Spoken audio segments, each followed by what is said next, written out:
Very often I invite questions, but this evening I have a question for everybody. Where do we come from? What is our origin? Naturally, the way it is structured, it's a rhetorical question, but it's a question that many people are asking at the moment. There's a whole branch of modern science which is called the origin of life. So it's a serious question now, but it's always been a serious question. For as long as we have been around to think about it, we always ask the question, where do we come from? What is our origin? And of course, people who think short term will say, well, my origin is from my biological parents, my XY chromosomes. Now we can make head or tail of that.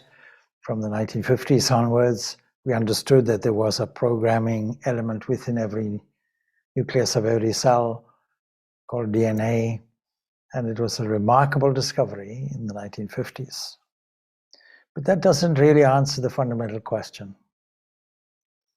And so, with the advance of studies on the Wallace-Darwinian theories of evolution, because the two of them came up with the same thing, we have developed what is called the Neo-Darwinian school of thought, if you will, or the Neo-Darwinian theory, which is a variation. It puts a restriction on things, and of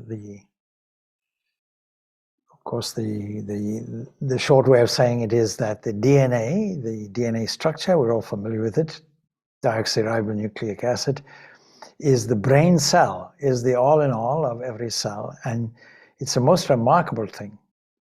If you unwrap it in all the strands in an individual cell, then it can fill many thousands of volumes of the Encyclopedia Britannica. It has so much coded information, only using a handful of letters or elements. It replicates and is responsible for our biological behavior. But that only tells us about how things change and how things develop. And Darwin's understanding of the origin of the species tells us about the origin of the species, the correlation between all species, supported by fossil records, supported by the genetic drift and various other factors. It just says there is a change. It doesn't really fully explain how that change works. In fact, it's a total mystery, because now we understand it is the whole cell of the body, each individual cell, that has a compensating responsibility. It takes advantage of the chaos, stoicism it's called, all the unpredictable elements within the cell, and adapts itself so that it survives. And any fallout from that, an error might escape the system, let's call it that, is short-lived. It's not really the answer to how things develop. And I think if Darwin were alive today, he would not be a Neo-Darwinian. That's the latest discovery. Now, all that you may not understand or know anything about, and that's okay, but it doesn't answer, where does it all come from? How do you get from a rock to a pulsing living organism? And there is no answer to this question. Prebiotic conditions being there, we can assume many of them. The best we can do is produce some amino acids, maybe 10 amino acids, 20 are required, but amino acids themselves, by themselves, are not enough. They are only one of about 4 different core components that all have to arrive together and work together to produce the complexity, even of the simplest molecular aspect of a cell. The simplest ribosome is impossible to create in a laboratory under prebiotic conditions. You can manufacture polysaccharides and many other things artificially. So this question, where do we come from, is tackled in as ancient texts as the Upanishads. They ask this question also. Where do we come from? And if we come from somewhere, if there's an origin, where are we going is the next question. I always remember a sticker in the old days in Zimbabwe, and there was a particular political leader there, and he was very popular, and they had car stickers. I'm behind this political leader, you're behind me, where are we going? So while, even if we knew our origin, we don't know where we're going. Now on the grander level, we can say, of course, that we come somehow, we don't know how, we come from prebiotic conditions on the earth, and the earth is a fallout from the formation of the sun, the solar system, and the sun and other stars like it are responsible for all the elements that we see. We are made from stardust. But that still doesn't really tell us where do we come from. And modern theories tell us that we come from either one of three possibilities. The most common interpretation is one possibility, and that is that nothing, and I said this many times before, nothing makes everything from nothing. Well, I don't think anybody would go along with that, but this question is addressed in the Upanishads. Is there existence or non-existence? It's one of Nachiketa's questions to Yam in the Kathopanishad. Some say after death that there's existence, some say there's non-existence, and so on. So it goes on. So this is not a modern question. This is a very old question. Where do we come from? We see birth, we see life, we see death, but where is it all coming from and where is it all going to? Now I'll give you the answer in very simple terms, but then we have to support it. You see, many children I tell and get them to recite. Life, we are on a journey. We come from God and we're going to God. That's it. That's the origin and the end. Now you can put it in a linear way. We can start at a certain point and move on, but then you have something of a problem. And one of the things that the ancient people of India figured out was there's no beginning and there's no end. There's a continuous round of birth, life, and death. But this time in terms of eons, incalculable time periods, trillions and trillions of years. Just to give you some idea, one day of the creator Brahma, that his time, will be something like 4.3 billion years. Now 4.3 billion years is approximately the age of the earth. But not the age of the universe. No, because it's only one day. And then does Brahma not have a sleep? Yes, yes. So one night, you've doubled it. So it's 8.6 billion years. 8.16 billion years, that's one day, one night. Brahma lives 100 years. So you times that by the number of standard human days in a year, 360 days. And then you go an odd, and then you go times 100. Well, you can easily see it's going to run into trillions now. It was Carl Sagan that said, only the Hindu philosophers have understood the vastness of cosmic time. Something along those lines. More than 6,000 years, is more than we can comprehend. We cannot even imagine it.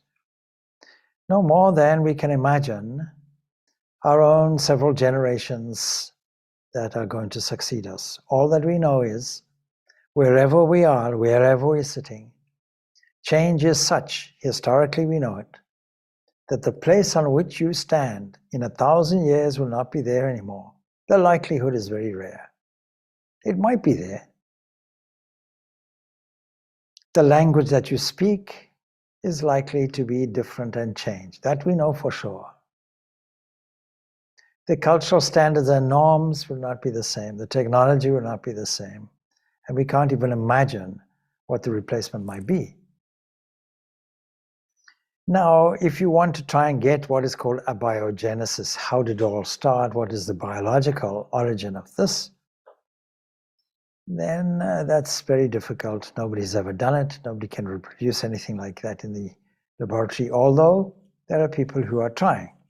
And it may well be possible to work it all out through experimentation after, I would imagine, a number of years, since they've been trying for a number of years. Now you see, there was one scientist who had a conversation with God and said, you're not so clever. I've worked out how you made this universe, how you made the world.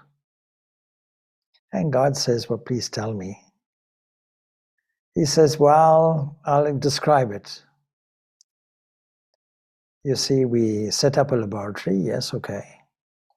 And we took some earth, and then wait, says God, get your own earth.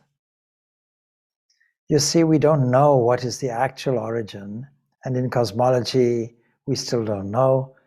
We end up with nothing, made everything out of nothing. We don't believe it. Nobody believes it for a second. Now, you can go through various arguments and have a dualistic system that says there is a creator God somewhere, and the God also made this universe from nothing. But that creates an awkwardness and an incomprehensibility which we wouldn't even consider.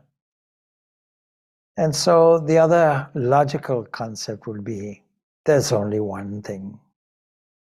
And that one thing, which we call Brahman, made everything from itself. The Upanishads call it neutral, itself, neither male nor female, itself. But then what is this Brahman? This term Brahman. Well, it's described in one place in the Taittiriya Upanishad as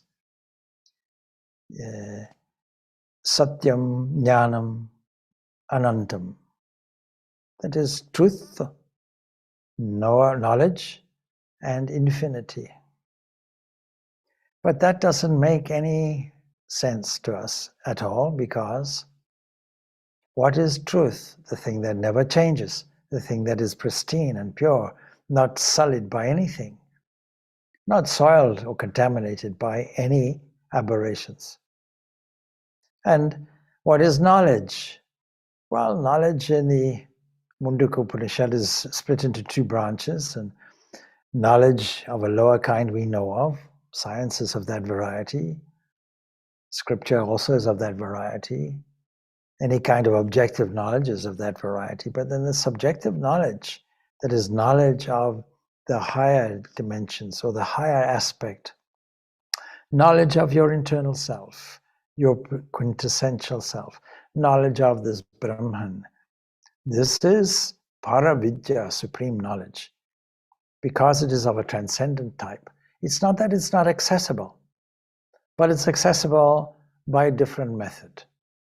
Not the usual scientific method of observation, falsification, or falsifiability, repetition, developing model, developing mathematical structure for it, doing the experiment, and then surviving your solution or your theory until and unless another one or a different one comes along. And if it doesn't, then you have your place in history. It's not of that kind. It's not through that method. It is through inspiration. It is through internal intuition. It is taking the mystic journey. It's going inward. There's a very different journey we have to take. It's an internal journey. And this journey we can summarize as concentration, or we can use another word, tapasya. That is strengthening that aspect of the mind that is called the will in such a way that the mind becomes a shining light on our own nature. But what is all the answer to the questions? Where do we come from? So there's a wonderful, wonderful passage in the Taittiriya Upanishad. For those who are interested, it's the 3rd chapter, and it's the 1st section. And this Bhrigu is asking a question from his father. So this statement is being told. But before we come to that, there's another statement that I have to highlight in the Taittiriya Upanishad, which goes back one chapter. And it tells us something beautiful. It says, in the beginning, all this was but the unmanifest Brahman. So it mentions that there is a beginning for us to visualize. Okay, so there is a beginning of everything. All this was but unmanifest Brahman. In other words, there was no beginning for Brahman. There was a beginning for the manifestation, but not a beginning for Brahman. And from that emerged the manifested.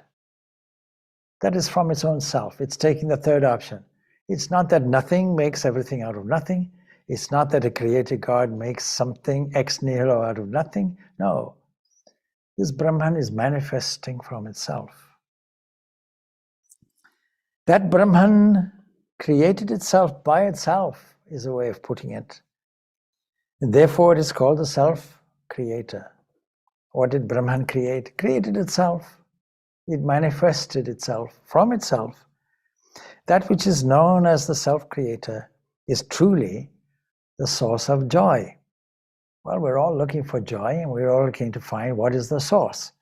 Just as if we're tracing a river, we want to find out in an exploratory way, adventurous way, what is the source. Now we come to some other biblical quotations there. Old Testament, as the Christians would describe it. They're saying, we are made in the image and likeness of God. And when we say God, we mean a manifested version of Brahman that has a creative capacity. And we are made in that image and likeness. It's no surprise, therefore, that if that Brahman is truth, is knowledge, and is infinity, our nature must be like that too, or a reflection of that. An image is a reflection. An image says it's not exactly the same thing, but it is like a reflection. And if it wasn't like that, how could we ever believe it? So we are looking for truth. The search for truth is because our nature is truth, satyam. We are looking to find out what and how and why things work. We're looking for something which is existent. We are looking for something which passes all the tests of knowledge, that we are satisfied, absolutely, not theoretically. And we are looking for something that is beyond our limitations, our finite world, the infinite. Why? Because this is our very nature. We are looking for freedom because our nature is freedom. We're looking for an ideal of perfection because our nature is perfect. We're looking for happiness because our nature is the source of joy. For one becomes happy by becoming in contact with that source of joy, even a small contact with it, getting into its environment, as it were, into its area. Who indeed will inhale and who will exhale if this bliss be not there in the supreme space within the heart? This one indeed enlivens people, for whenever an aspirant gets fearlessly established in this unperceivable, bodiless, inexpressible, and unsupporting Brahman, he reaches the state of fearlessness. For whenever the aspirant creates the slightest difference in it, he is smitten with fear. Nevertheless, that very Brahman is a terror to the so-called learned man who lacks the unitive outlook. So now you see, we can see it exists because there is a certain reason for it. What is that reason? It's the source of joy. And expressing that joy is what we call manifestation. And how is that Brahman to be well known as the source of joy? And the answer comes, Yadvaitat sukritam, that which is known as the self-creator, rasaha vaisaha, is truly the rasaha, the source of joy. See, the term rasaha stands for anything that is a means for satisfaction. That is a source of joy. And we're constantly looking for joy. But we're looking for it in the outer world. We're looking for it in the objective world, not the inner subjective world, not the subtle world. And Brahman exists because of this additional reason, that since such actions such as exhaling in the body, this body too is that of a living being. It exhales through the function of a vital force. It is that which is producing life. It is life itself. And it's expressing itself in the act of breathing. We are all breathing, I suppose. But there's nothing to do with us. We say, I am breathing. Well, that's okay, as if I am the cause of it. But there's no doubt I'm not taking the diaphragm muscle and pushing it up and pulling it down like a piston. Something within me is doing it. And so all these bodily senses, the intelligence, and so on and so forth, all of these are clues to its very existence within us. Now we come to that third chapter that I mentioned. There's a nice commentary that goes with it. Before we read the commentary, we may as well read that section, which is the relevant text.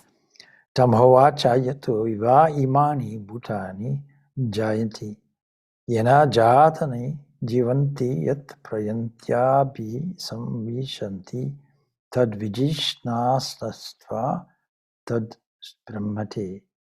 And then it goes on, satubho tapyata satapastaptva.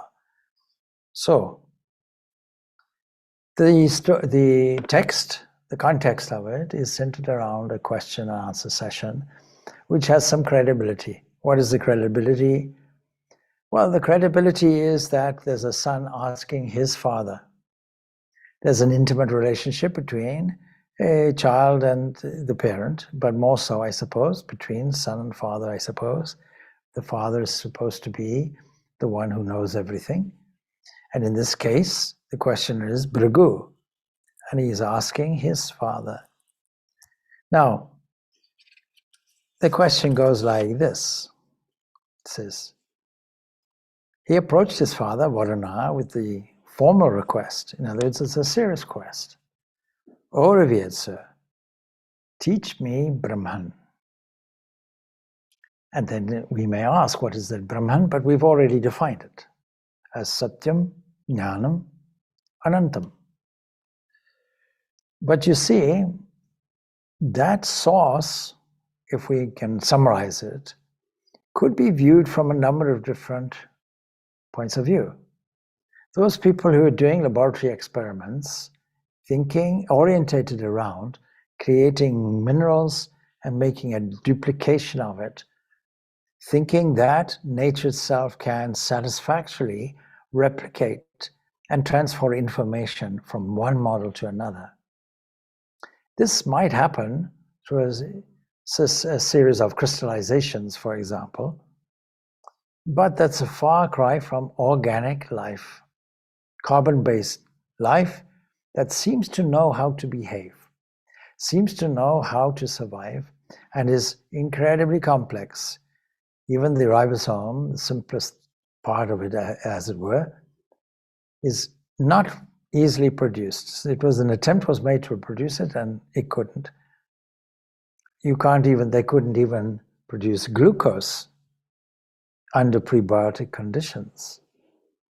So, and glucose is a little simpler than ribose. But anyway, that aside, we can take it then at face value. So, teach me this Brahman. And the answer is like this, because it's a leading answer enabling us to meditate. Now, first, the answer is matter. Now, it's not put exactly as matter, because matter, as we know from the Upanishads, and food stands for matter. Because there's a great observation. Anything that we see has these two seeming components, this interrelationship between something that consumes and something that is the consumed.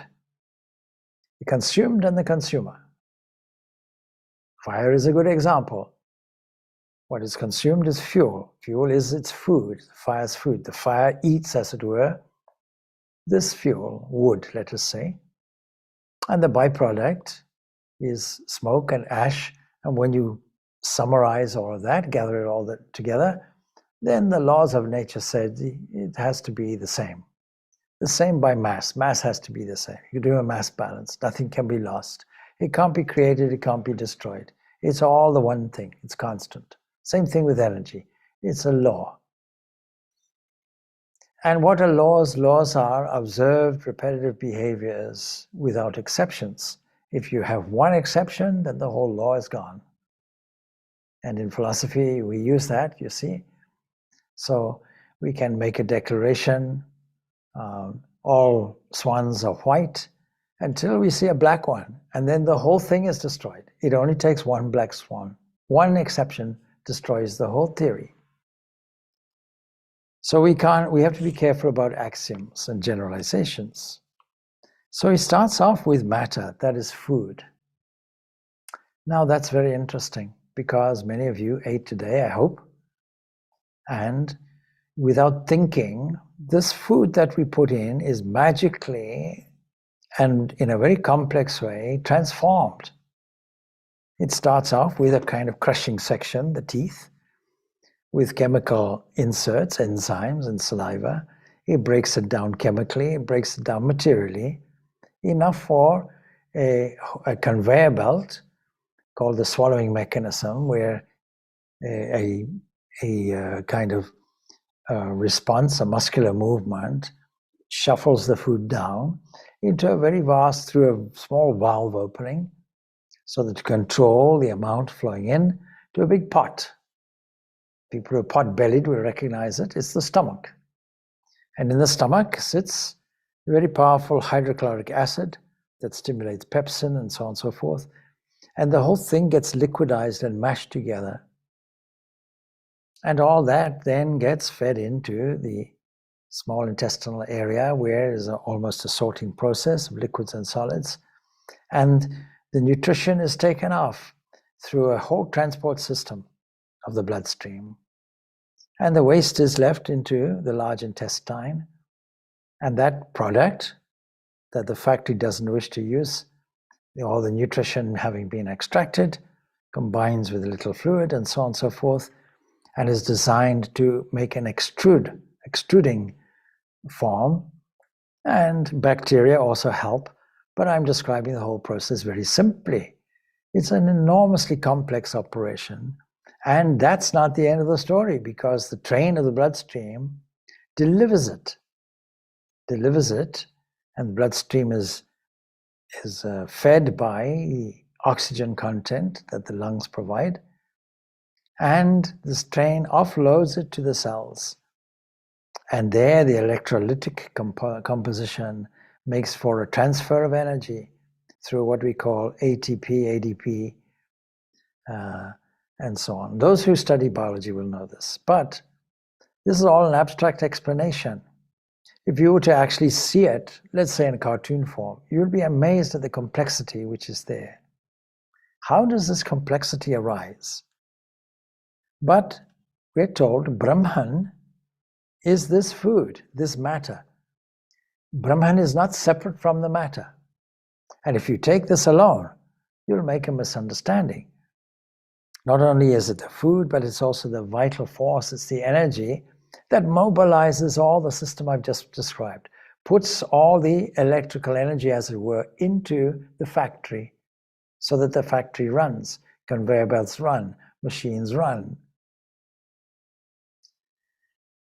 And so, as in every factory, there is a supervisor, but even so, those organs that appreciate, that are sustained by this, such as the ear and the eye and the mind and the speech, these are the aids to knowledge, avenues to this knowledge of Brahman. But to him, that Varuna says, that is to Bhrigu, he says, You really need to seriously desire, crave to know that from which all these beings take birth. In other words, the origin. And we can expand that, not just all these beings that have eyes and ears and so on, not the beings of our familiar world, yes, those, but also the whole of the cosmos, which now we see is so expansive, so detailed, unbelievably populated with vast galaxies over spans of thousands of light years. We can hardly comprehend this version of infinity that we see as all populated with matter, or what we call food, and all moving, therefore, full of vitality. But all beings and all things take birth, and that by which they live after being born, and that towards which they move and into which they merge, that is Brahman. It's a wonderful statement. That truly from which these beings are born, they're born from this, and by which they are, when born, they live. The thing that sustains that is Brahman. That's our origin. They all come from Brahman. You cannot put Brahman in a test tube and say, is it acid or alkaline? Can we find out our origin in this way? No. Because it's the source, and the source is always hidden. Let's take, for example, a tree, and these many examples given in the Upanishads like that. In the Taittiriya Upanishad we have it, also in the Bhagavad Gita we have it, that the idea is, if you take a tree whose source will be what? The roots. Now, if you look at a tree and you didn't know anything better, you would think it was just growing from the surface of the ground. But no. It has a whole network below the surface of the earth.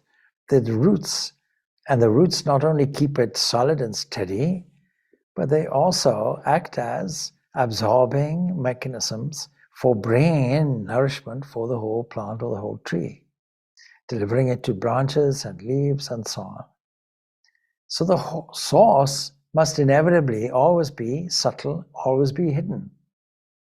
Otherwise, we'd have to find another source behind it, another origin behind it. So we have to make a full stop.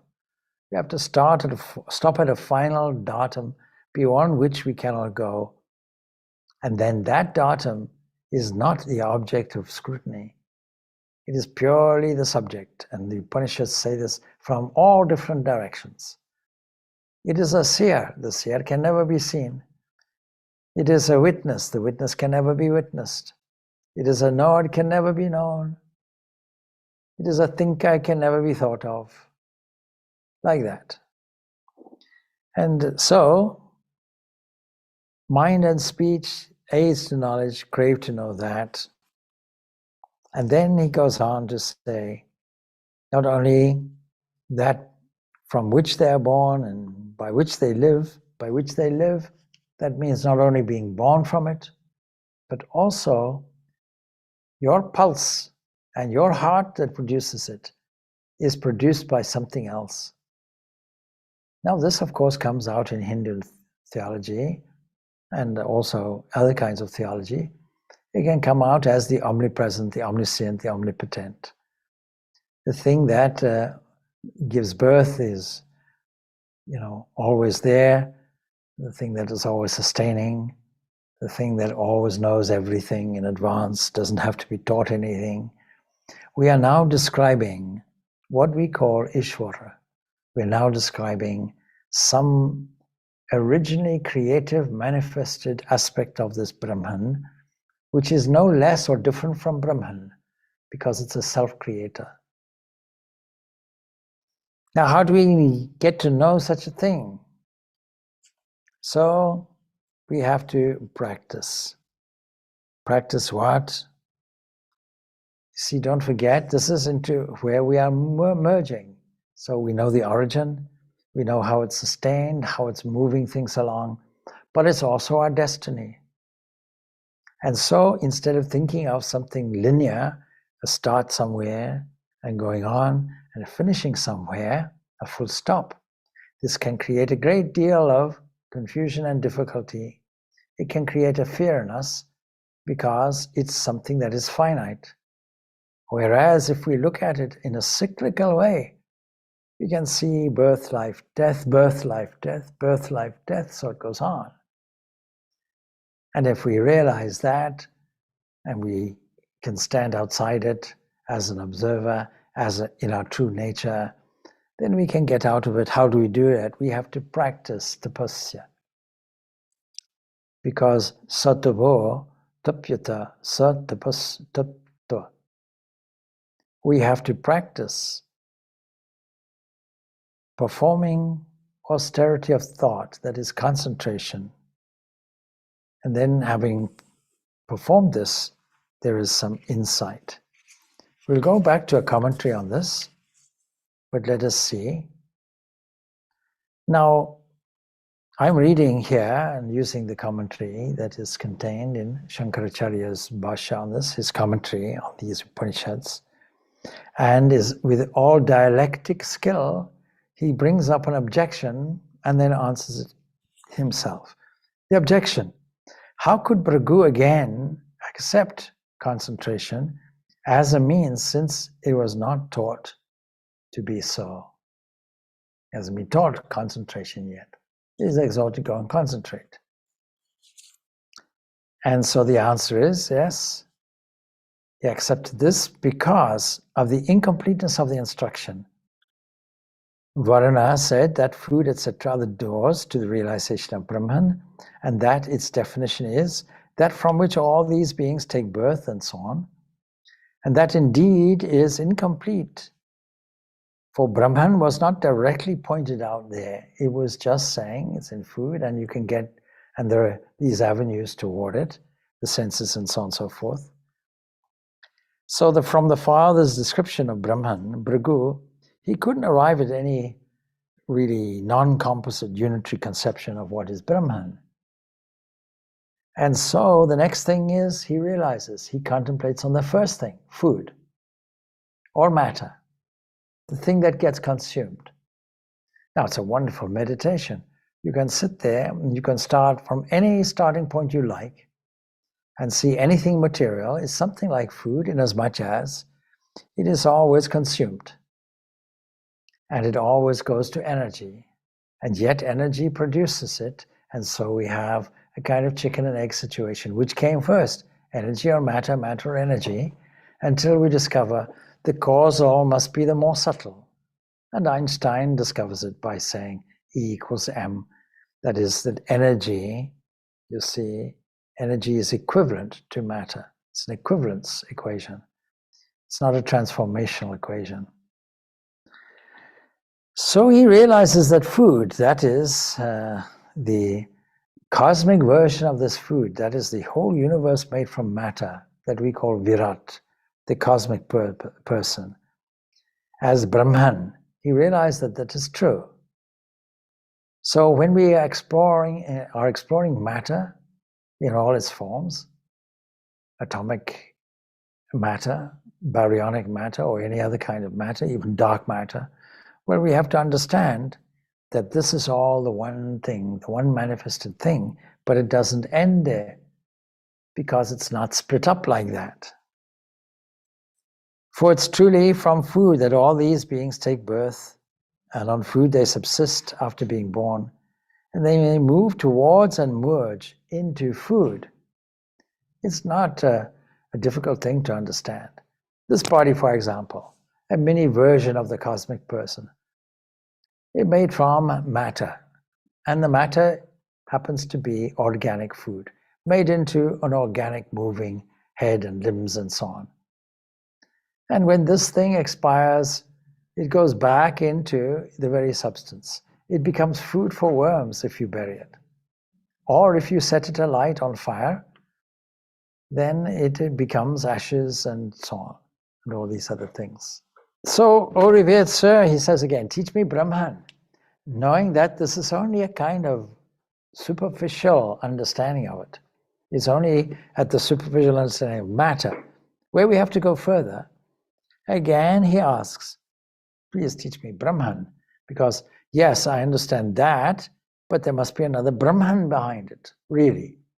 Something that is a little more subtle. And so to him, Varuna says, well, you must crave to know Brahman through concentration. Concentration itself is Brahman. That is, the act of thinking itself is Brahman. Brahman itself is that.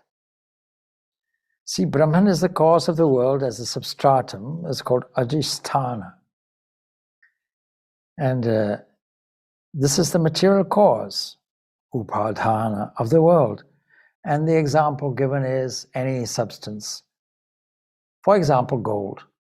If you understand gold, you know everything made from gold. It doesn't matter whether it's shaped into a gold ring or a bracelet or a watch strap or anything like this. It's not a different thing. The substance is gold. It's malleable enough to be put into any form that you want. But when you boil it down, when you put it into the smelting pot and apply tremendous heat, it comes out eventually, because of its specific gravity, it's at the bottom of the pot, it comes out as gold. It always was gold. And so the means, austerity is the means to the perception of Brahman. That is tapas, that is concentration, that is meditation. We have to. Now, what is that meditation? It is the reflection of what we are doing. This talk, if you like, is a kind of meditation, walking you through. It's not a lecture, it is simply stating something for you to reflect on. But then you see, when you go deeper into it, there you'll find the Brahman, the source, the actual source of it, that doesn't change. And so that is the answer. It says, Anam Brahmati Vyajnanat. He knew that matter is Brahman, for beings are born from matter. This is where the materialist gets stuck. No more. It says, what is the ultimate Brahman in your naturalistic view of the world? Oh, it is just matter. In this case, beautifully described as food. For truly, beings are born from matter, and when born, they live by matter, and to matter, when departing, they enter. The same formula is being used, because this is understood to be a pattern, that where you are born from, your origin, your source of birth, is that which sustains you. It's that by which you live, and it's also that into which you depart. And it's true of the body, for example. So the first suggestion, or the first suggested explanation of this body and the entire universe, this is the miniature universe and the whole universe, is that everything can be explained from matter and motion. But on second thoughts, we realize that there are phenomena of life and reproduction which require another principle other than matter. And so the investigation has to proceed some more. And now we come across what is called some vital force, life, energy. Prano Brahmate Vyajanat. He knew that life is Brahman. For truly, beings here are born from vital energy, the thing that keeps us moving and alive. Energy, matter gets resolved into energy. This principle they knew thousands of years ago. And when born, they live by life, and into life, when departing, they enter. And if you ask a question now, philosophical question, what is life? It becomes difficult, particularly if you're discussing evolution and origin. Well, particularly origin. So we look at a rock, we cannot classify it really as life. It's not moving, it's not doing anything. We can give it a lecture. It's a very, very obedient listener. It won't argue back, it'll simply stand there. And then, of course, you know that there is an animal, it's a cat. You know that this is a living thing. Then you might put a virus in between.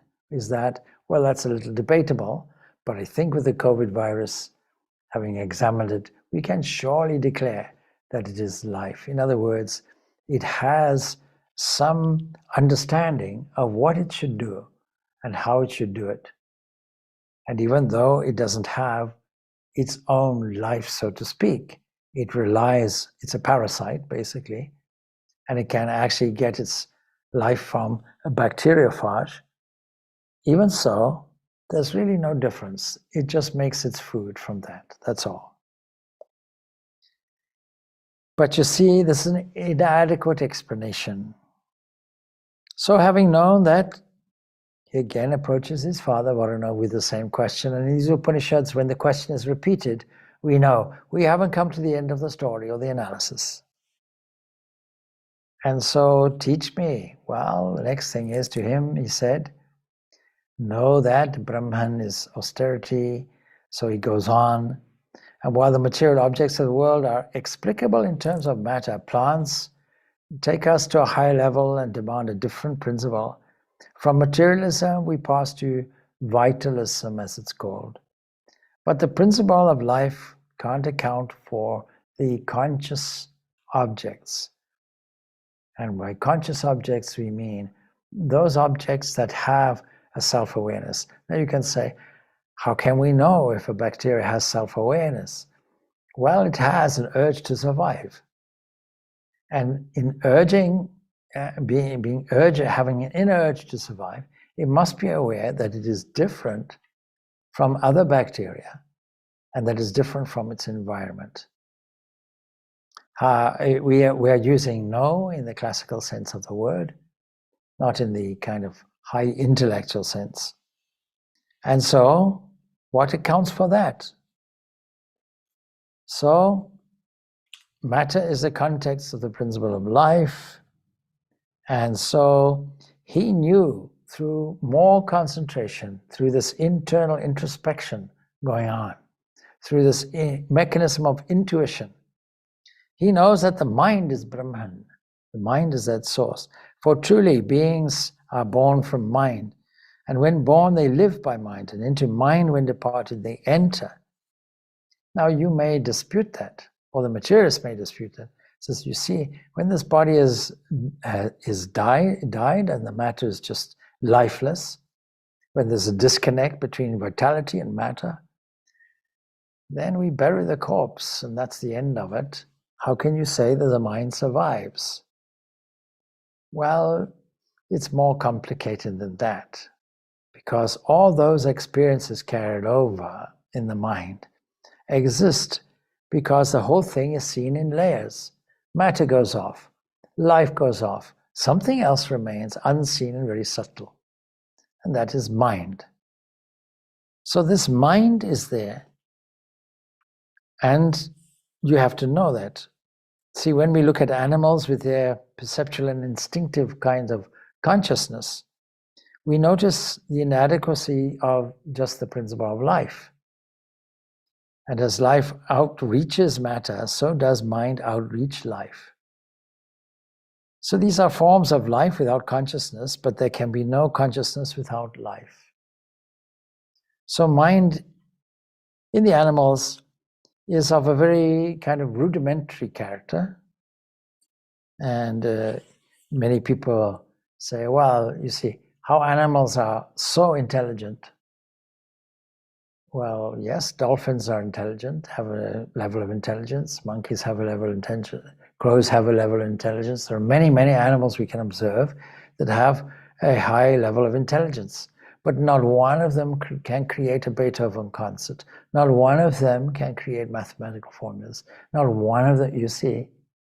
It requires something a little extra.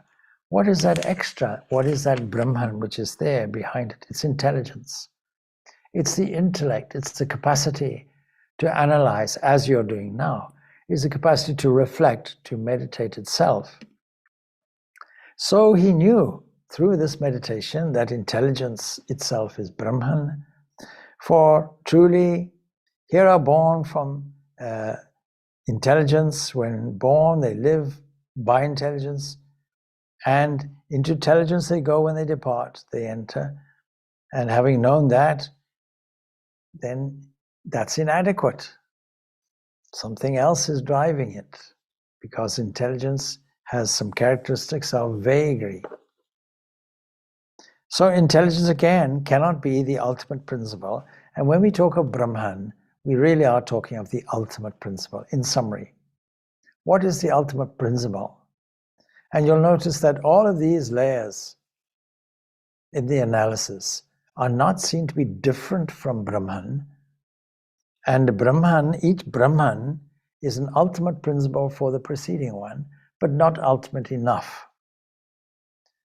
So the categories of matter and life and mind and intelligence, they take us higher and higher, and each is more comprehensive than the preceding one.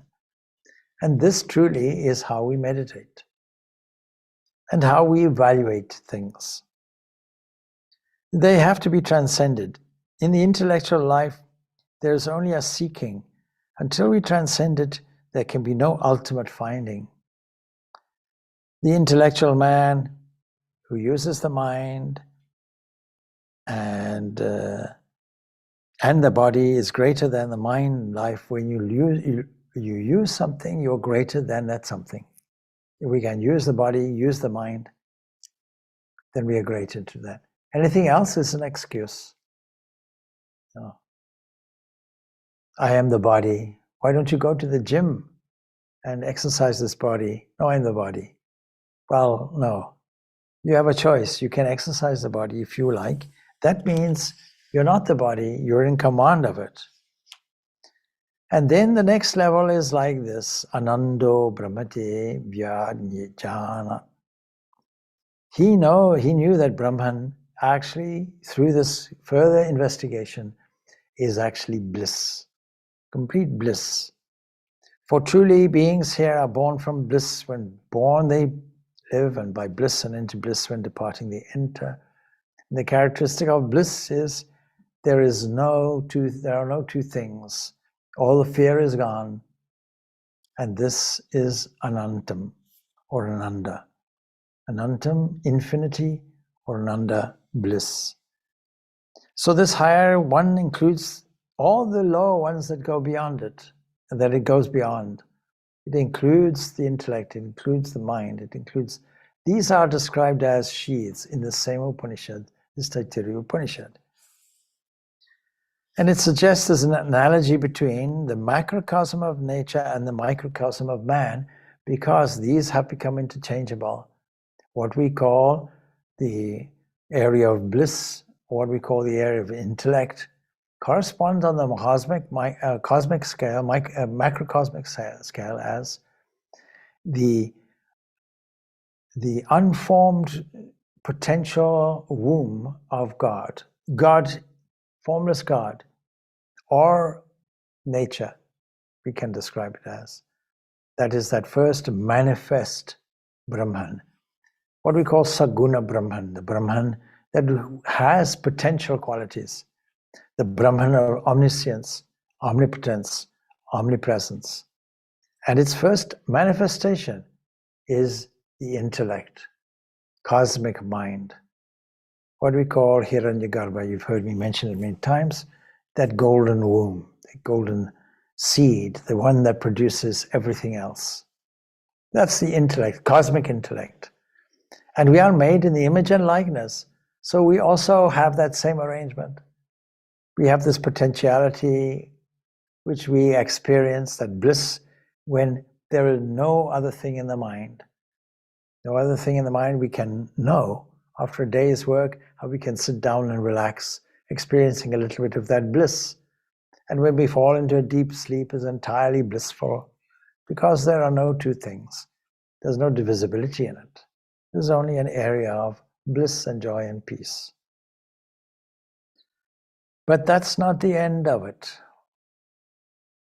And so, even so, there cannot be, that bliss will end.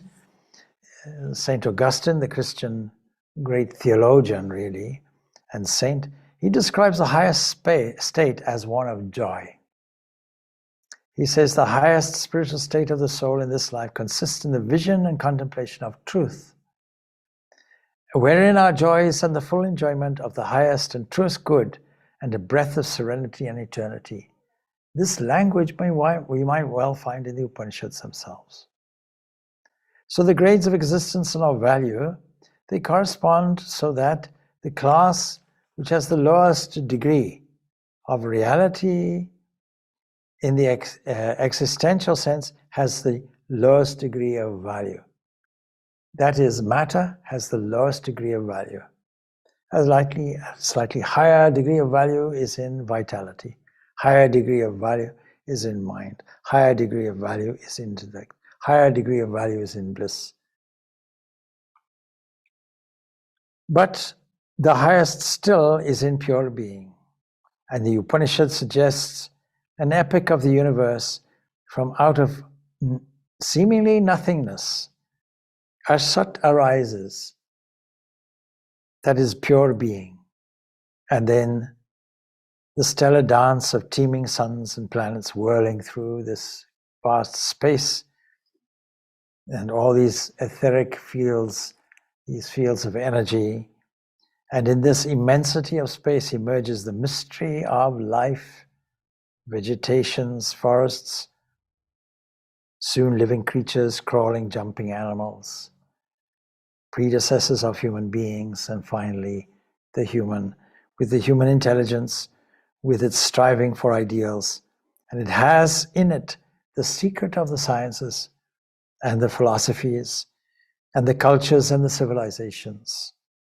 And we can make this world wonderful and beautiful, or we can make it tragic and evil. It's entirely up to us. Now we know what the origin is. It's not a mystery. And the origin must be the end. And so we come across this statement in the, I think it is the book of Revelation, the Christian canonical text there, describing the Alpha and Omega. The great paleontologist, Pierre Teilhard de French paleontologist, who also is a mystic, he uses these phrases, the Alpha and the Omega. He sees that there's nothing like a linear progression. There is a circular progression, and we're going really, because what is there in the beginning has to come out of the end. Now, Swami Vivekananda describes this in his Jnana Yoga, describing really evolution. You cannot have evolution without involution, same thing being involved. And the great example is a seed is involved in the whole growth of the tree, and the tree doesn't end there, it begets another seed, and so the cycle continues. But the whole tree is contained in the seed, unfolding. And when we generalize it and extrapolate this to everything, we can see how this works. Brahman then manifests itself from itself, self-creative, seemingly coming from nothing, seemingly, not nothing, because it has always been existent, it says. If you think that it is non-existent, you'll be non-existent, says the Upanishad. If you think that it is existent, you'll be existent. So if you are a nihilist, then you're driving yourself to self-annihilation. It's an interesting way of putting it. So these are some ideas in terms of origin and destiny. You can put it simply to a child that we are on a journey, life is a journey, we come from God and we go to God. And when we go to God, that final phase is that everything disappears into that Brahman. If we want to do a permanent thing, that is, go back to our blissful base, our home, which we call Brahman, then it requires this meditation or concentration. But to acquire that, the Upanishads also tell us that you have to have this tapasya, this self-discipline that cultivates a tuned and honed up consciousness, waking consciousness. The conscious mind has to be refined like a fine-tuned instrument. So that's Om Shanti, Shanti, Shanti. Peace, peace, peace be unto all. Thank you. Thank you, Swamiji. Thank you. Thank you, Swamiji. Thank you, Swamiji. Thank you, Swamiji. Thank you, Swamiji.